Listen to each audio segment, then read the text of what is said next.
todos y a todas y bienvenidos a una nueva clase de la asignatura de preparación de ciclos IEAS. De nuevo, vamos a abordar un nuevo tema con contenidos que se corresponden con el primer bloque, con el de gramática del texto, que como sabéis, si no hay cambios, solo afectan a la preparación del examen de acceso a ciclos, no al de enseñanzas artísticas superiores. A lo largo de los siguientes temas, lo que vamos a ver son las propiedades del lenguaje. Hasta el momento, lo primero que hemos visto son los elementos de la comunicación y funciones del lenguaje la semana pasada. Y a partir de ahora vamos a ver las 3 propiedades que tienen un texto. Entonces, bueno, voy a entrar ya en la teoría y comenzamos. En primer lugar, tanto en los desplegables de las 3 propiedades vais a tener primero un mini resumen muy breve de la definición de las 3 propiedades. Es importante que tengamos conciencia de ello para comenzar. En primer lugar, tenéis la definición de texto. Pues bueno, un texto es una unidad de comunicación completa, formado por una sucesión ordenada de enunciados, de oraciones. En algunos casos, una simple oración o incluso una sola palabra, un verbo, ya puede constituir un texto. Pero lo frecuente no es eso, lo frecuente y lo habitual es que sí que tenga ya una extensión bastante más grande. Entonces, para que un texto sea adecuado, sea correcto, tiene que cumplir una serie de características, que es lo que llamamos las propiedades del texto. Estas propiedades son 3, la adecuación, la coherencia y la cohesión. Vamos a ver de forma muy genérica primero la definición de cada una de estas 3 propiedades. Pues bueno, la adecuación, ¿a qué hace referencia? La adecuación es la adaptación de todos aquellos rasgos lingüísticos que vamos a ir viendo de un texto a la situación comunicativa en la cual nos encontramos. Os pongo un ejemplo muy fácil para poder entender a grandes rasgos qué es la adecuación. No es lo mismo cuando estamos hablando para un familiar, para un amigo, que cuando nos estamos dirigiendo a un profesor o una profesora. Podemos estar hablando de lo mismo, pero el tono que utilizamos, el léxico que utilizamos, incluso la gestualidad que empleamos es distinta. ¿Por qué? Porque sabemos que el grado de acercamiento, el grado de confianza que tenemos con esa persona es distinto y por tanto la situación comunicativa requiere que en cada caso utilice unas estrategias lingüísticas distintas. Eso es la adecuación en definitiva, el que nos adaptemos a una serie de particularidades, no solo la que os he comentado, sino algunas más que veremos concretamente hoy, que es la propiedad en la que nos vamos a centrar. Y luego rápidamente os comento qué es la coherencia y qué es la cohesión, aunque esto lo veremos más adelante. Pues bueno, la coherencia es la propiedad por la cual los enunciados que forman un texto transmiten un sentido único y completo. ¿Qué queremos decir con esto? Pues bueno, se trata de que nuestro texto no caiga en contradicciones. Es decir, si nosotros queremos defender una idea, tenemos que utilizar una serie de estrategias y una serie de argumentos que en todo momento tengan como meta respaldar eso que yo quiero defender. Es decir, si yo estoy a favor de algo, no tiene sentido que de pronto me contradiga a mí mismo. Cuando yo estoy haciendo un discurso, sea ahora algo escrito, todo tiene que perseguir una finalidad última. Por ello es importante, sobre todo cuando preparamos un texto, comenzar por ahí, por decir, bueno, ¿qué es lo que yo quiero trasladar con este mensaje? Para que todo vaya en consonancia y contribuya a ese fin último, a esa finalidad que yo tengo con ese texto. Eso sería la coherencia, que es lo que veremos, la segunda propiedad que veremos. Y la última que veremos es la cohesión. La cohesión baja un poquito más a un nivel de concreción más detallado que la coherencia, mientras que cuando hablamos de la coherencia nos referimos al sentido global del texto, que si yo quiero defender algo, en ningún momento lo critique y viceversa. Mientras que la cohesión hace referencia, hemos dicho que un texto está formado por muchas oraciones. Pues bueno, al final la cohesión sería que todas esas oraciones estén bien estructuradas y bien unidas. Es decir, por ejemplo, si yo estoy hablando todo el rato en primera persona y de pronto paso a hablar en segunda persona, Igual vosotros me estáis escuchando y de pronto dejáis de entenderme porque yo no he explicado por qué razón he cambiado de pronto de persona. En cambio, si yo sigo un hilo conductor y en todo momento utilizo la misma persona, el texto tiene más sentido, porque hay cierta cohesión, como bien dice la palabra, entre todos los enunciados. Bueno, veremos que hay más tipos de cohesión, pero al final, en definitiva, esto se traduce en eso, en la buena conexión entre los distintos enunciados que componen el texto. Veremos que hay distintas herramientas que contribuyen a esa cohesión, ¿vale? Con esto tendríamos, muy resumidamente, las tres propiedades de un texto. Es importante que las entendáis porque, como os digo, la primera parte del examen va toda enfocada a estas tres propiedades. Y las preguntas, aunque van a ser más concretas, nunca os van a preguntar qué es la adecuación o qué es la coherencia. Son preguntas específicas que iremos viendo, pero que están enmarcadas dentro de cada una de estas tres propiedades. También es muy importante que no perdáis la perspectiva de las tres propiedades cuando luego hagáis vuestra redacción. ¿Por qué? Porque a la hora de hacer la redacción es importante que la desarrolléis aplicando dichas propiedades. Porque por una parte el texto que a vosotros os van a dar seguro que va a cumplir estas propiedades, pero luego el que vosotros elaboréis al final, en la redacción final, también. Y de hecho os pasaré una rúbrica cuando demos la expresión escrita, una posible rúbrica con la que os podrían evaluar los correctores y correctoras.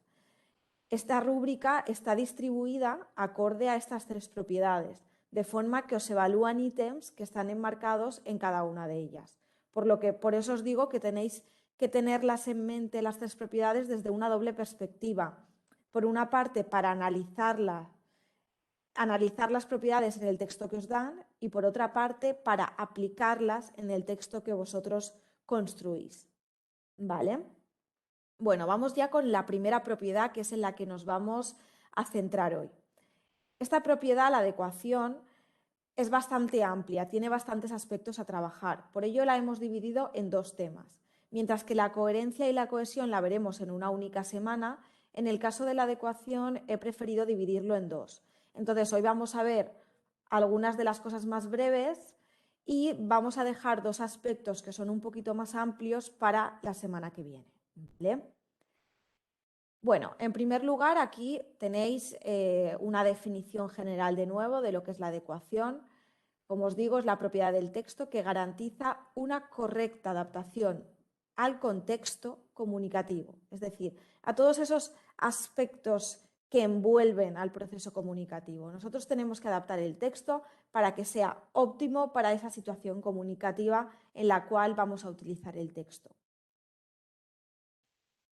¿Qué aspectos tenemos que tener en cuenta para que un texto sea adecuado? Pues bueno, el tema se tiene que adaptar.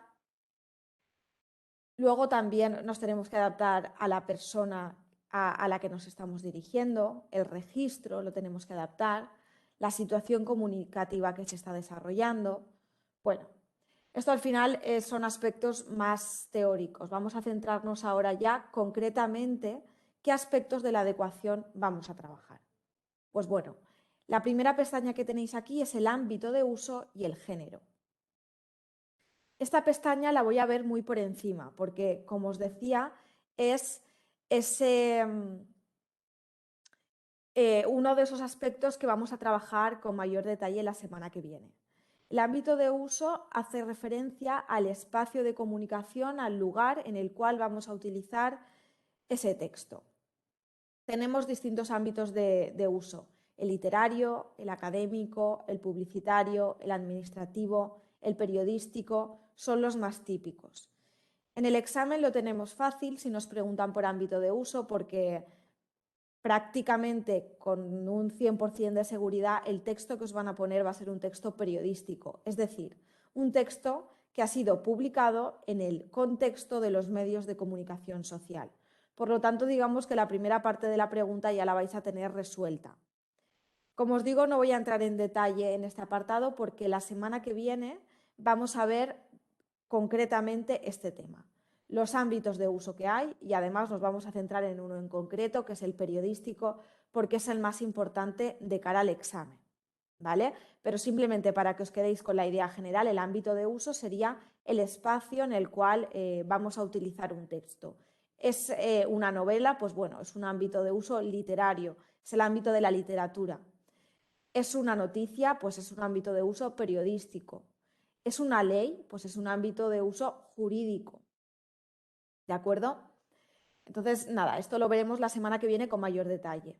Lo mismo nos sucede con la segunda pestaña, la clasificación de los textos según su modalidad o tipología textual. Lo vais a ver nombrado de las dos formas, es lo mismo. De nuevo, como esto es bastante amplio, lo veremos la semana que viene. Simplemente, de momento os lo dejo como idea general. Los textos los podemos clasificar atendiendo al ámbito de uso, que es lo que os acabo de comentar, es esa primera clasificación, o dependiendo de su modalidad o tipología textual, que es otra clasificación paralela. Un mismo texto se puede clasificar a su vez según el ámbito de uso y según la modalidad, es decir, no es excluyente. No es que un texto lo podamos clasificar solo de una forma y no de otra, no. Un texto será a la vez de una modalidad y al mismo tiempo de un ámbito de uso. Entonces, la semana que viene veremos con detalle las dos clasificaciones. De momento, en cuanto a la modalidad, pues bueno, la clasificación de la modalidad atiende a cuál es la finalidad que tiene el autor o autora con ese texto y a la estructura que tiene el texto en sí, a la estructura que sigue. ¿Qué textos tenemos aquí? Pues bueno, tenemos una clasificación en expositivos, narrativos, argumentativos, descriptivos, dialógicos y prescriptivos. Esto no es una ciencia cerrada, os lo digo porque si luego buscáis información en otras fuentes, podéis encontrar clasificaciones en las que se añade una tipología más, otra se menciona con otro nombre. Ya os digo, hay clasificaciones distintas, pero nosotros nos vamos a quedar con esta, que es la que nos marca el modelo de examen que nosotros vamos a hacer, ¿vale? Pero no significa que esta clasificación sea más correcta que otras. Al final son diferentes nomenclaturas o diferentes formas de generalizar o ir más al detalle, porque hay igual clasificaciones que luego subdividen una clasificación en dos grupos. Como os digo, sin entrar en más detalles, simplemente de momento quedaos con que es una clasificación que atiende a estructura y a intención, finalidad que se persigue con el texto, ¿vale? La semana que viene lo veremos, como os digo, con mayor detalle. Nos dejaremos estas dos pestañas para la semana que viene. Vamos a ver ahora las tres que tenéis luego, que son las que sí que vamos a explicar en la clase de hoy. En primer lugar tenemos el registro. Muy brevemente, y esto es muy fácil, es el modo en el que nos expresamos las personas dependiendo del tema que estemos tratando. No es lo mismo hablar del plan de ocio que hemos hecho el sábado que hablar de un suceso en el cual ha fallecido una persona. El tema simplemente ya implica un nivel de seriedad distinto. ¿Qué más? También la relación que hay entre los interlocutores, más o menos cercana. Como os digo, no es lo mismo hablar con un amigo o una amiga con el que tenemos mucha confianza, que nos conoce y que sabe el tono en el que decimos las cosas, entiende nuestras ironías, que hablar con una persona que no nos conoce o que es un superior, que es nuestro jefe o nuestra jefa, es un profesor. Cambia la forma de expresarse. Y también es importante el canal de comunicación. No es lo mismo escribir un WhatsApp que enviar un correo electrónico. Normalmente hay ciertas convenciones que digamos que se pueden aceptar en un WhatsApp, pero que no son admisibles en un correo electrónico o en una carta formal. No es lo mismo cuando estamos enviando una queja al ayuntamiento por una vía oficial que cuando estamos escribiendo un WhatsApp a un amigo o una amiga. No escribimos de la misma forma. Pues bueno, el registro hace referencia a todos esos aspectos. Entonces, atendiendo al tema, podemos hacer una clasificación en vulgar, coloquial, estándar y culto. Entonces, ¿cuál sería el registro vulgar atendiendo al tema? Pues el cotidiano, pues sería aquel en el cual podemos incluir palabras que no están registradas dentro del diccionario, de la Real Academia, coloquialismos. Luego tendríamos el coloquial, que sería un puntito más formal, pero que aún admite ciertas convenciones. Digamos que en el vulgar podemos incluso a nivel ortográfico permitirnos ciertos errores que no podríamos admitir en otro registro. El coloquial, digamos que ya no cometemos errores ortográficos, pero sí que es cierto que se habla de una forma muy informal. Luego tendríamos el estándar. El estándar es al que tenemos que aspirar nosotros en el examen, tanto en la redacción como en cualquier respuesta que hagamos. Al final es el lenguaje que no cae en ningún tipo de coloquialismo, que se ajusta a la norma general, pero tampoco utilizando un lenguaje muy específico, que no sea necesario que la persona que tenemos como interlocutor o interlocutora sea experta en el tema del que estamos hablando para poder comprendernos. Pongo un ejemplo. Si estamos hablando de un tema científico, un médico puede explicar ese tema de una forma estándar que su padre, su madre o su hijo que no ha estudiado medicina lo entienda, o puede explicarlo de forma que solo lo pueda entender otro médico que también ha estudiado medicina. ¿De acuerdo? Entonces, cuando hablamos de ese tema, de ese punto de especialización, estamos ya en el lenguaje culto, el que tiene una serie de tecnicismos que son propios de un ámbito concreto, de una profesión concreta, de un nivel sociocultural concreto. Pero al que nosotros tenemos que aspirar es al estándar. También nos pueden llegar a penalizar por un lenguaje excesivamente culto porque no es objeto del examen. Los medios de comunicación social, en un periódico, en una página web, en El País, El Mundo, El Levante, la tendencia es a utilizar un lenguaje estándar, porque al final la finalidad última de los medios de comunicación es llegar al máximo número de personas. Entonces, no hay que caer en errores, pero tenemos que intentar que cualquier persona pueda comprender ese texto sin excesiva complicación. Y nosotros igual, repito, cuando nosotros hagamos la redacción no tenemos que aspirar a ese nivel culto, sino a ese nivel estándar. Luego, si hablamos de la relación entre interlocutores, pues lo mismo, aquí tampoco hace falta entrar en mucho detalle, creo que esto ya es evidente, pues también tenemos una gradación desde un lenguaje muy informal hasta uno muy formal. Como siempre, en el examen siempre nos vamos a mover en el estándar en todos los aspectos, ¿de acuerdo? Tenemos que estar en un nivel formal porque estamos en un examen, no estamos hablando con un amigo o una amiga, pero tampoco tenemos que llegar al exceso, ¿de acuerdo? Por último, el canal. No es lo mismo una conversación, que normalmente no pensamos lo que estamos diciendo. Yo, por ejemplo, ahora cuando me estoy dirigiendo a vosotros y vosotras, pues bueno, seguro que en algún momento cometo errores, titubeo, porque es lo propio del lenguaje oral, que es espontáneo y que se desarrolla de forma simultánea, es una conversación al final. Sin embargo, cuando yo escribo un texto de forma escrita, un correo electrónico, yo lo puedo revisar. Entonces, digamos que el nivel también cambia. Entonces, aquí también, de nuevo, hay una gradación entre lo más espontáneo hasta lo más preparado. De nuevo, tenemos que estar en ese nivel estándar en el examen, ¿vale? Entonces, el primer aspecto de la adecuación importante o interesante a analizar es ese registro que empleamos atendiendo a estos tres aspectos, ¿de acuerdo? Vamos a la siguiente pestaña dentro de la adecuación, la intención comunicativa.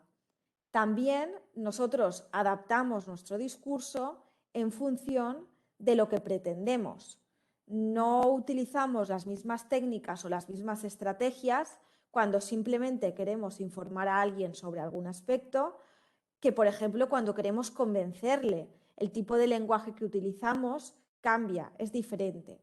Entonces, es posible, por ejemplo, que en el examen os pidan una clasificación del texto atendiendo a su intención comunicativa y al tipo de lenguaje que se utiliza.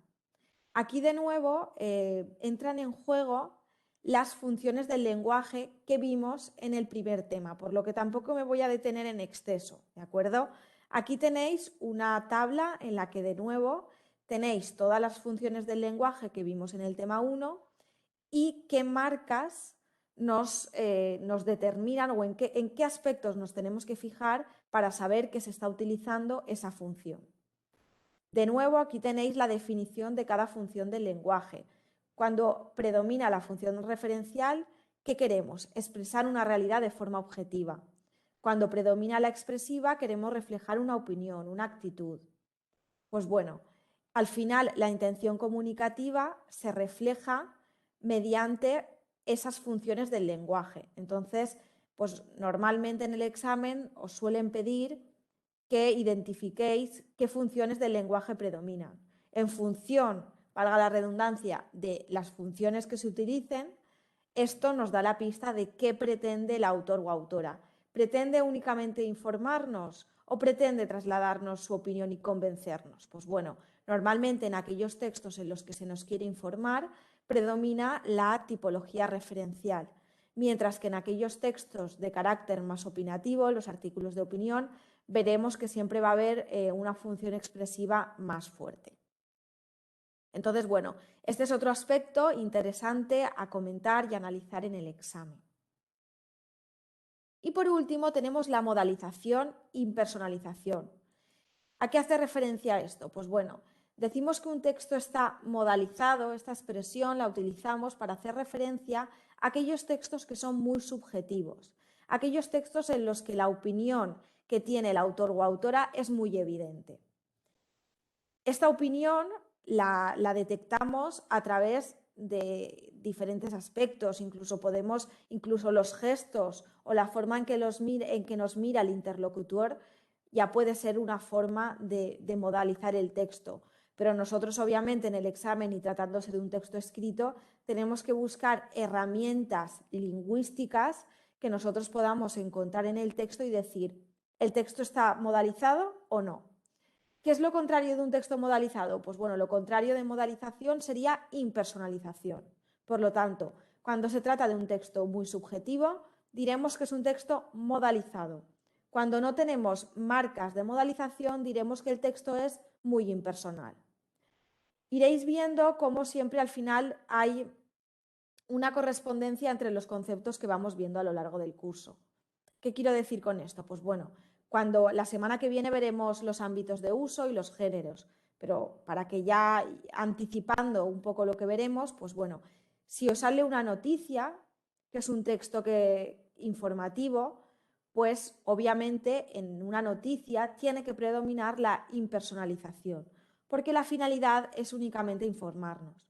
Sin embargo, si nos aparece un artículo de opinión, esto pertenece a un género de opinión, por lo que siempre va a predominar la modalización, porque hay detrás una finalidad de trasladar una opinión y de convencernos, ¿vale? Entonces, si nos preguntan por rasgos de modalización en el texto, ¿en qué nos podemos fijar? Pues bueno, el primer aspecto en el que nos podemos fijar es en la modalidad oracional. ¿Qué es la modalidad oracional? Pues bueno, es una clasificación que tenemos de las oraciones. Aquí tenéis los distintos tipos de modalidades oracionales que tenemos en castellano. Enunciativa, interrogativa, optativa o desiderativa, dubitativa, exclamativa e imperativa. O exhortativa, se puede llamar de las dos formas. La enunciativa, resumiendo, es la oración normal, que no es una pregunta, que no es una exclamación, puede ser tanto positiva como negativa, ¿de acuerdo?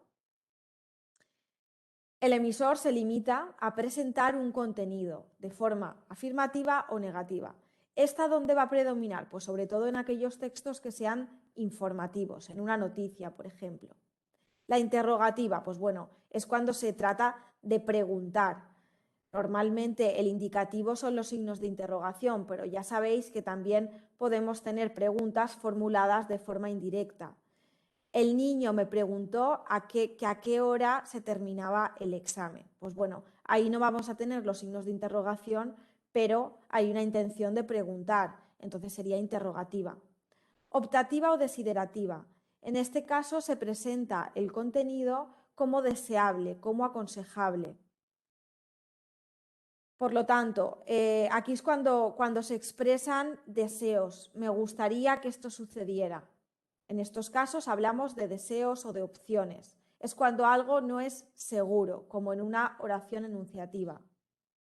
Dubitativa, cuando se presenta cierta incertidumbre. Lo detectamos porque normalmente las fórmulas que se utilizan, pues eso, por ejemplo, ignoro si esto ha sucedido, supongo que Carlos vendrá mañana. Pues bueno, aquí hay una serie de dudas. Dudo que Laura venga. Pues bueno, en todas aquellas oraciones en las cuales se exprese cierta duda, estamos hablando de una oración dubitativa. Exclamativa, pues bueno, aquí sucede lo mismo que con las interrogativas. Normalmente el signo de exclamación es el que nos indica que estamos ante una oración exclamativa, pero también se puede presentar de forma indirecta. ¿Cuándo vamos a tener una oración exclamativa? Pues sobre todo en los textos de opinión, porque son aquellos textos en los que se pretende trasladar una opinión y al final también un sentimiento ante algo. Cuando yo pretendo defender algo, le doy efusividad. Entonces,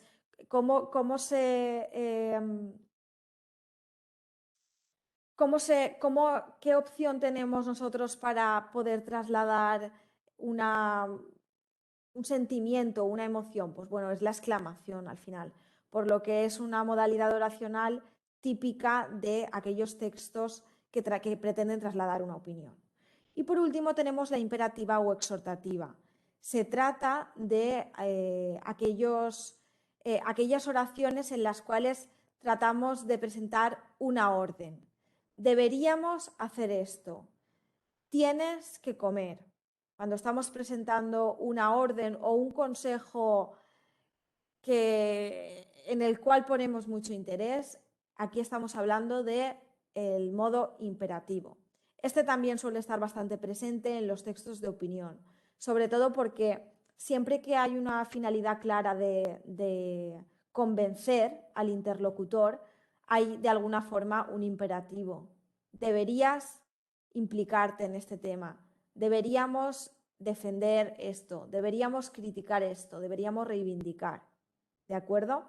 Por tanto, la primera característica para ver si un texto está modalizado es analizar la modalidad oracional. Normalmente, la modalidad enunciativa es la que más va a predominar en un texto que no está modalizado, mientras que todas las demás son más propias de un texto modalizado. En el examen, lo digo porque me ha sucedido en otras ocasiones, normalmente un texto como el que vais a analizar, que ya tiene cierta longitud, vais a poder encontrar ejemplos de prácticamente todas las modalidades oracionales, porque yo ahora mismo cuando estoy hablando os digo oraciones enunciativas, algunas interrogativas, otras exclamativas, en otras expreso duda. Quiero decir, al final en un discurso se utilizan todas las modalidades oracionales, pero lo importante en el examen, en el texto, es que analicéis el texto en su conjunto. Por supuesto que tenéis que valeros de ejemplos para justificar aquello que decís. Luego lo veremos cuando hable concretamente de las preguntas que os pueden salir en el examen, de la aplicación de la teoría. Pero quiero insistir también en el hecho de que tenéis que analizar el texto en su conjunto. Es decir, tenéis que ir a máximos. No es cuestión de que os pregunten, indica la modalidad oracional y que las pongáis todas. Normalmente os preguntan aquello que predomina. Entonces tenéis que fijaros en el texto en su conjunto. Y como mucho, lo suyo sería que destacarais dos modalidades oracionales en general. Aunque sea cierto que exista algún ejemplo por ejemplo, de la modalidad oracional dubitativa, pero no podéis justificar que el texto está modalizado porque hay una oración dubitativa en todo el texto y ponéis el ejemplo, y el ejemplo es correcto, quiero decir, no es que esté mal el ejemplo, pero eso no es tampoco ilustrativo del conjunto. Siempre tenéis que ir al conjunto, a la globalidad. ¿Vale? Vamos con el siguiente aspecto en el que nos podemos fijar para saber si un texto está o no está modalizado. El léxico. El léxico que empleamos es muy importante a la hora de hablar porque también traslada nuestra forma de ver un tema. Entonces, decir que una persona es alta o es baja es algo objetivo porque se puede medir. Sin embargo, decir que una persona es guapa es algo subjetivo porque ya sabemos que la belleza no es algo que se pueda medir. Hablar de cosas científicas o hablar de datos es algo objetivo, pero cuando hablamos, por ejemplo, la situación ha sido catastrófica. Bueno, el definir algo como catastrófico es una opinión. Y con esto quiero señalar que a veces confundimos lo que socialmente está aceptado con lo que es información. ¿Qué quiero decir con esto? Por ejemplo, hay una convención social que nos dice que una guerra es negativa porque mueren muchas personas o incluso sabemos que matar a alguien es algo negativo. Sin embargo, el adscribir adjetivos negativos a la palabra matar es dar una opinión, aunque nosotros demos por hecho que eso es algo intrínseco a nivel social, pero aún así no deja de ser una opinión. Entonces decir, por ejemplo, ha habido un accidente con 20.000 muertos, ha sido una catástrofe. Obviamente que mueran 20.000 personas es una catástrofe y lo sabemos todos, pero decir que es una catástrofe es opinar. La información termina en el momento, acaba el qué, cómo, por qué. Pero decir que algo, catalogar algo como catastrófico, ¿qué es algo catastrófico? Probablemente imaginemos que ha sido un asesinato, probablemente para el asesino no sea una catástrofe. Y en este caso, que a nivel social no sea respetable es otro asunto que aquí no tenemos que tratar. Pero a nivel lingüístico, el decir que algo es, pues por ejemplo, estoy viendo horroroso, es opinar sobre algo. ¿Y quién dice que eso sea horroroso? Igual es horroroso para mí. Decir que, por ejemplo, que una cucaracha es asquerosa, para mí es algo objetivo, pero no lo es realmente. Es probable que en otras culturas en las que se comen las cucarachas que no les parezcan horrorosas. Por lo tanto, decir que algo es horroroso es valorarlo, es opinar. Entonces, este tipo de léxico también nos da pistas sobre la opinión del autor o autora o como mínimo sobre cierta convención social, porque lo que os digo, por ejemplo, el tema de la cucaracha, el decir que puede ser horrorosa, normalmente nos da a entender que se trata de una persona occidental, porque aquí no es habitual, por ejemplo, tratar la cucaracha como un alimento, mientras que en ciertas culturas orientales sí. Entonces, al final son aspectos que nos dan pistas y que nos sirven para poder ver si un texto está o no está modalizado. En una noticia, que como os digo, debe tender siempre a la impersonalización, no debería de aparecer ningún adjetivo de este tipo o ninguna expresión de este tipo.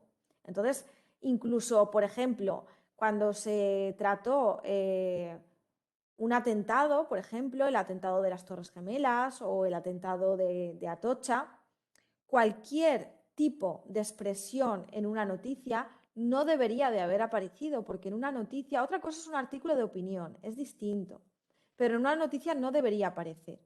Entonces, normalmente en el examen suelen poner artículos de opinión porque son más complejos de analizar. La forma de ver de qué manera el autor o autora nos traslada su opinión, una de las formas de verlo es analizar si tenemos algún tipo de léxico de este tipo. ¿Vale? Bueno, aquí tenéis la teoría que, como lo tenéis aquí escrito, no me voy no me voy a parar a leerlo todo, ya lo tenéis ahí, ¿vale? Luego, el cambio de registro. Ya hemos visto el registro lo que es en el punto anterior, pero el hecho de que el autor o autora vaya cambiando de registro y no utilice un registro estándar en todo momento, también es una forma de trasladar una opinión. Muchas veces los periodistas, en los textos periodísticos, precisamente para criticar una situación, en ocasiones cambian de registro precisamente porque, por ejemplo, me lo invento, quieren dar voz a un colectivo en concreto. Imaginaos que, pues, que quieren destacar la situación precaria o de pobreza de un barrio en concreto. Entonces, lo que hacen es utilizar el testimonio de una persona de ese barrio para evidenciar de alguna forma aquello que están criticando o aquello que quieren reivindicar, pues que igual hace falta mayor formación, mayor educación, más recursos para estos colectivos. Pues bueno, para evidenciar todo eso y criticarlo, lo que hacen es dar voz a una persona de ese colectivo y lo que hacen es transcribir cómo se expresa esa persona. Y bueno, es una forma de trasladar. Fíjate ahora mismo qué carencias existen en este colectivo y qué necesidad hay de formar, de lo que quiera trasladar el autor o autora. Ese cambio de registro es una manera de opinar. En una noticia no hay cambios de registro. Se utiliza un lenguaje estándar en todo momento. Entonces, el que haya cambios de registro, que de pronto haya un párrafo en el que veáis una situación, un estilo muy distinto a los otros párrafos, también es una manera de modalizar el texto.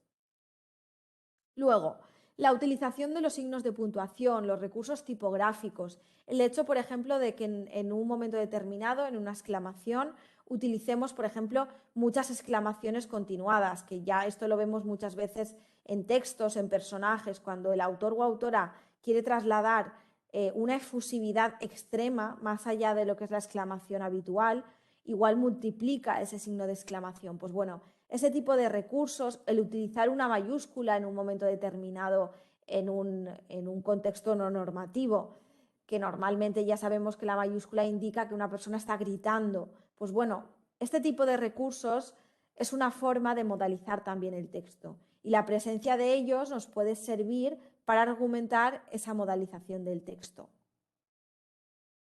Vale, otro aspecto que podemos ver, el uso de verbos y perífrasis modales. Hay una serie de verbos y de perífrasis que sirven para modalizar los textos. Por ejemplo, verbos intelectivos. Creo, pienso, supongo. Este tipo de verbos nos están trasladando la opinión que tiene el autor o autora. Luego también verbos de sentimientos, evidentemente. Me alegro, me entristece que la situación continúe de esta forma. Pues bueno, ahí el autor o autora se está mojando mucho diciendo cómo se siente ante la situación. Me siento triste ante lo que ha sucedido. ¿Vale? Luego, verbos volitivos expresan los deseos y voluntades del emisor. Quiero, deseo, necesito que la situación cambie. Pues bueno, ahí se está expresando de forma muy fuerte lo que piensa o lo que siente el autor o autora. Y luego tenemos las perífrasis modales. El hecho de que nosotros las utilicemos, podemos estudiar, podéis hacer eso, esto viene a costar, deben de ser las 11 de la noche, pues bueno, este tipo de perífrasis modales, las perífrasis, recordad que son estructuras formadas por dos verbos que se unen y que forman y que funcionan como uno solo. Indican posibilidad, probabilidad u obligación. Por lo tanto, ya nos están marcando lo que quiere trasladarnos el autor o autora, precisamente esa probabilidad, esa posibilidad o esa obligación de hacer algo.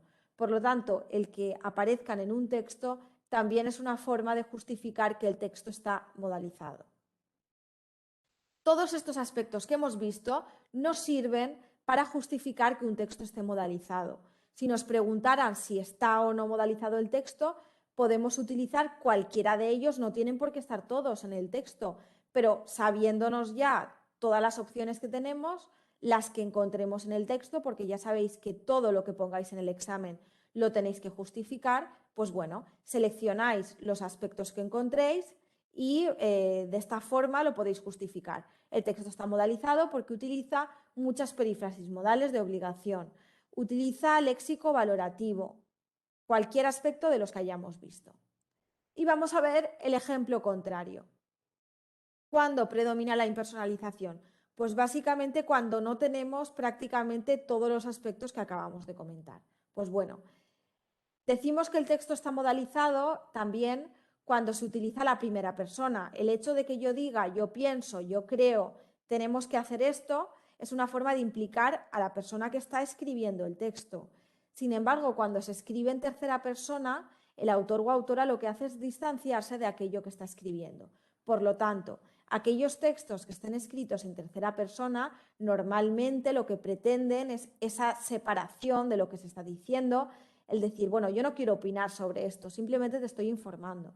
¿Cuándo tenemos este tipo de estructuras en tercera persona? Pues en las noticias, sobre todo.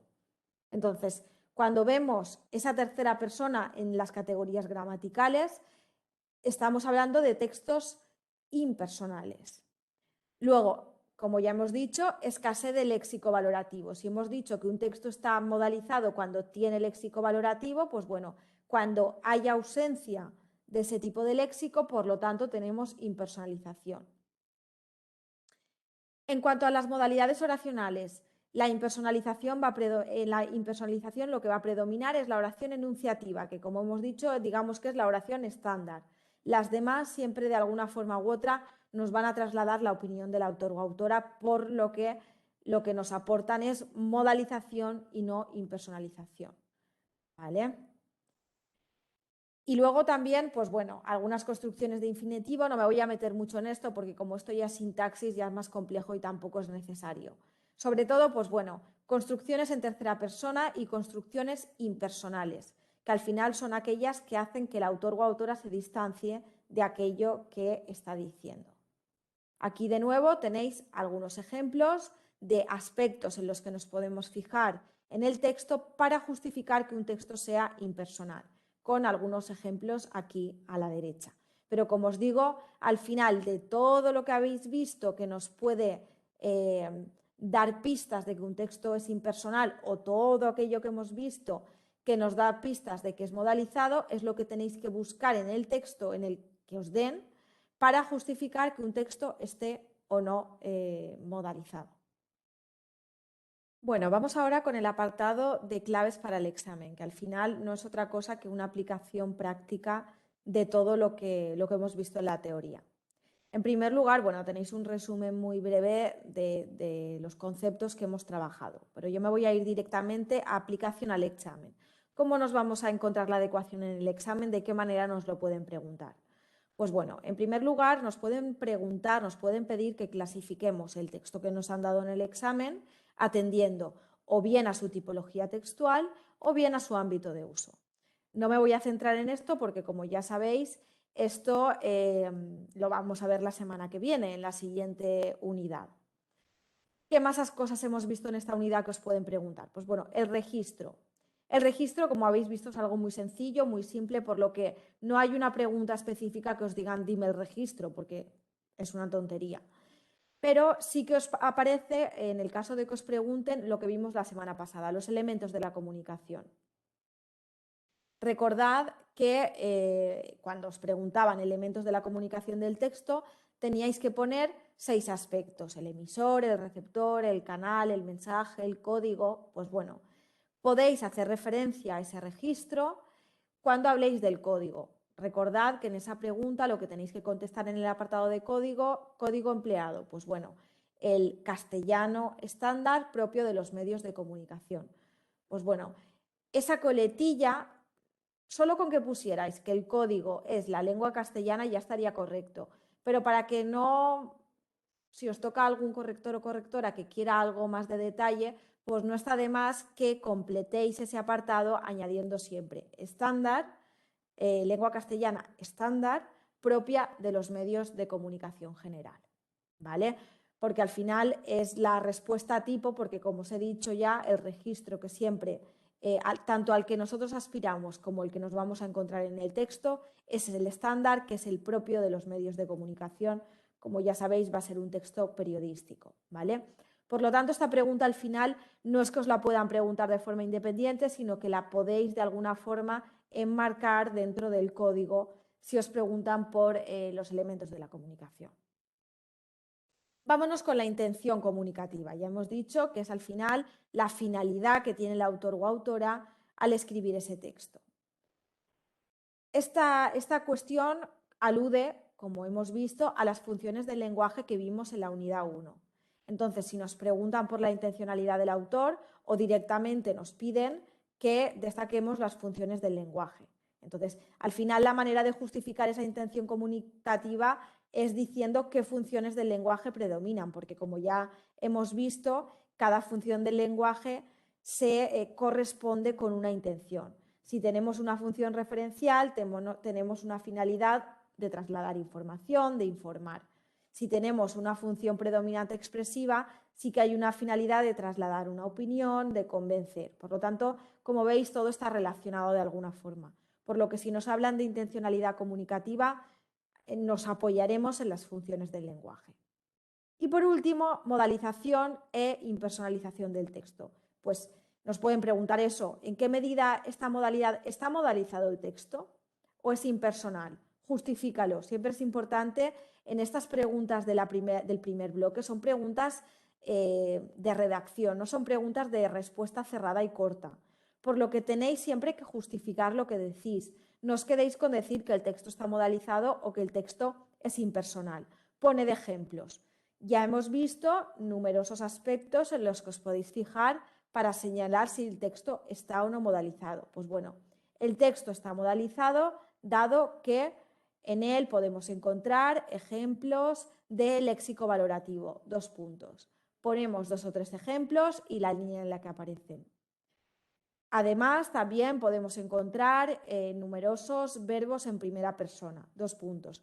Ponemos entre comillas los verbos que salen en los que nos hemos fijado, líneas tal, tal y tal. Es importante que todo lo que cojáis directamente del texto lo entrecomilléis, ¿vale? Y luego que pongáis también la línea en la que aparece en el texto. Así facilitáis al corrector la tarea de buscarlo y comprobar que no os lo habéis inventado y que verdaderamente ese ejemplo está en el texto, ¿vale? Como os digo, al final estas serían las posibles preguntas que podrían aparecer en este primer bloque del examen y que están relacionadas con esta pregunta de la adecuación. Lo más importante con lo que os quiero que os quedéis es, en primer lugar, es muy importante la ortografía en este tipo de preguntas porque son preguntas de redacción, son preguntas que suelen valer como mínimo 1 punto, por lo que no os piden una respuesta corta como os pedirán luego en el bloque de estructura de la lengua. Os piden que expliquéis, que evidenciéis que entendéis lo que os están preguntando. Entonces, siempre tendremos que justificar todo con ejemplos. No podemos decir ámbito de uso periodístico y quedarnos ahí. No, es un ámbito de uso periodístico porque el texto ha sido escrito en un medio de comunicación, ha sido publicado en el periódico El País. ¿Vale? Tipología textual. Es narrativo porque en él se pretende contar una historia con unos personajes, bueno, hay que justificar todo lo que trabajemos, ¿vale?